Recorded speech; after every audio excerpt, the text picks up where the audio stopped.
Assalamualaikum, selamat berjumpa kembali di channel kami Info Islami, tetapi sebelumnya bantu dan dukung channel kami dengan klik tombol subscribe dan tombol lonceng, agar tidak ketinggalan informasi-informasi terbaru pada video kami. Apa itu dabah? Istilah dabah berasal dari bahasa Arab, yaitu dabah. Kata tersebut kerap disandingkan dengan kata al-art sehingga istilahnya pun menjadi dabah al-at atau dabatul at. Dalam bahasa Arab, dabah bisa berarti binatang saja, tetapi juga dimaknai sebagai monster ataupun hewan buas. Sementara itu, al-at artinya bumi. Ini berarti dabah al-at adalah monster atau binatang buas yang berasal dari dalam bumi. Mungkin detikers bertanya-tanya, hewan seperti apakah dabah itu? Dalam surah An-Naml ayat 82, Allah Subhanahu wa Ta'ala berfirman, "Dan apabila perkataan telah jatuh atas mereka, kami keluarkan dabah, sejenis binatang melata, dari bumi yang akan mengatakan kepada mereka bahwa sesungguhnya manusia dahulu tidak yakin kepada ayat-ayat kami." Quran Surat An-Naml ayat 82. Namun, makhluk yang menjadi tanda kiamat ini tidaklah seperti hewan melata, ular, kadal, ataupun buaya pada umumnya. Melihat keterangan para ulama, dabah memiliki karakteristik yang aneh dan tak biasa. Ada berbagai pendapat mengenai bentuk dan rupanya. Ibnu Juraij mengatakan, Ibnu Zubair menyebutkan sejumlah ciri-ciri dabah, antara lain: kepalanya seperti kepala kerbau, matanya seperti mata babi, telinganya seperti telinga gajah, tanduknya seperti tanduk rusa jantan, lehernya seperti leher burung unta, dadanya seperti dada singa, warna kulitnya seperti warna kulit harimau, panggulnya seperti panggul kucing, ekornya seperti ekor biri-biri jantan, kakinya seperti kaki unta. Sementara itu, Syekh Abd al-Qadir al-Jailani mengatakan bahwa karakteristik dabah adalah sebagai berikut. Tingginya 70 hasta, ia memiliki kaki dan berbulu halus berwarna kuning seperti bulu al-farah dan mempunyai 2 sayap berbulu, dan ada yang mengatakannya sebagai al-jasasah, tidak pergi kalau dihalau dan tidak berjumpa jika dicari. Tafsir Al-Jailani, 4-149. Tugas dabah saat keluar. Keluarnya dabah menjelang hari kiamat memiliki sebuah misi. Hewan melata ini nantinya akan memberikan tanda pada setiap manusia, mulai dari orang mukmin dan kafir.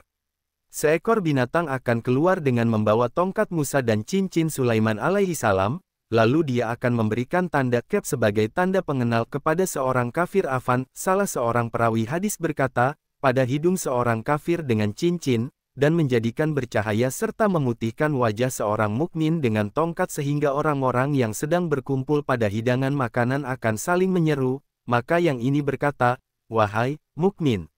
Sementara yang lain berkata, "Wahai kafir." Hari hadits riwayat Imam Ahmad dan Tirmizi.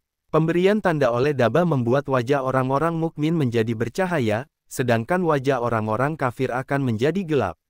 Di samping itu, makhluk hari akhir ini juga akan berbicara kepada manusia. Ia akan berkata, "Sesungguhnya manusia dahulu tidak yakin kepada ayat-ayat kami," seperti yang tercantum dalam surah An-Naml ayat 82. Di mana dabah akan keluar? Lantas, di mana dabah akan keluar? Yang jelas, berdasarkan keterangan Al-Quran, dabah akan keluar dari dalam bumi, bukan dari langit maupun ruang angkasa. Mengenai lokasi spesifiknya, para ulama memiliki pendapat dan tafsiran berbeda-beda. Dikutip dari laman Al-Manhaj dan pejabat mufti wilayah persekutuan, berikut beberapa lokasi yang diperkirakan kelak menjadi tempat keluarnya dabah. 1. Kota Makkah. Imam Al-Tabari dalam kitab tafsirnya berkata, dikatakan bahwa bumi, lokasi tempat keluarnya Al-Dabah ialah Makkah. Lihat Jami Al-Bayan, Antawil ay Al-Quran, 10-14. 2. Gurun di dekat Makkah.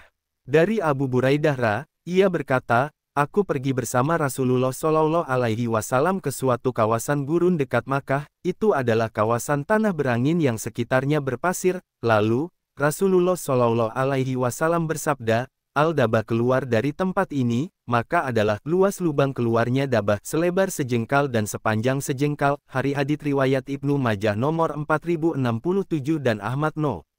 23411. 3. Masjid paling mulia di Makkah. Dari Hujaifah bin Asid, Rasulullah Shallallahu Alaihi Wasallam berkata, binatang akan keluar dari masjid yang paling besar, tatkala mereka sedang duduk-duduk tiba-tiba bumi bergetar ketika mereka sedang demikian tiba-tiba bumi terbelah. Lihat Majma'uz Zawaid 7-8. 4. Masjidil Haram. Dari Huzaifah bin Al-Yaman ia berkata, Rasulullah Shallallahu Alaihi Wasallam menyebut tentang Al-Dabah, lalu Huzaifah bertanya, "Ya Rasulullah, dari mana ia akan keluar?" Rasulullah Shallallahu Alaihi Wasallam bersabda, "Dari masjid teragung yang paling dimuliakan Allah, Masjid Al-Haram." Hadits riwayat Al-Tabarani, 1635, dan Al-Hakim nomor 8490.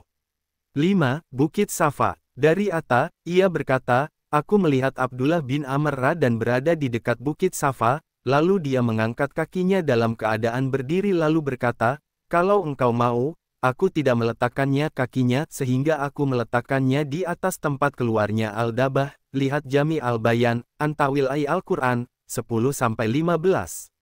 Dari Ibnu Umar ia berkata, "Dikeluarkan Dabah dari rekahan di Bukit Safa." Lihat Jami Al-Bayan, 10-15. Jika Anda tertarik dengan video ini silakan dukung dengan klik tombol subscribe. Terima kasih.